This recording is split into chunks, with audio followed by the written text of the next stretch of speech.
ஆலயா cotton வேட்டிகள் ஷர்ட்டுகள் wedding celebration.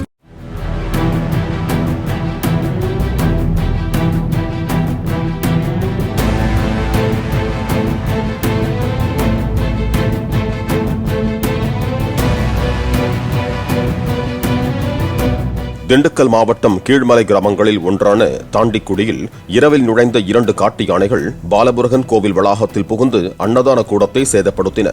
உணவு இல்லாததால் ஆத்திரமடைந்து அன்னதான கூடத்தை கீழே சாய்த்து அட்டகாசம் செய்தது சிசிடிவி காட்சி மூலம் தெரியவந்தது.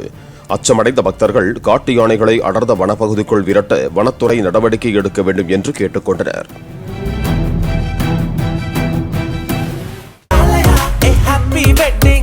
ஆலயா காட்டன் வேட்டிகள் ஷர்ட்டுகள் வெட்டிங் செலிப்ரேஷன்.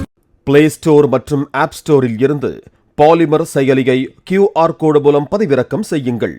செய்திகளை உடனுக்குடன் பெறுங்கள்.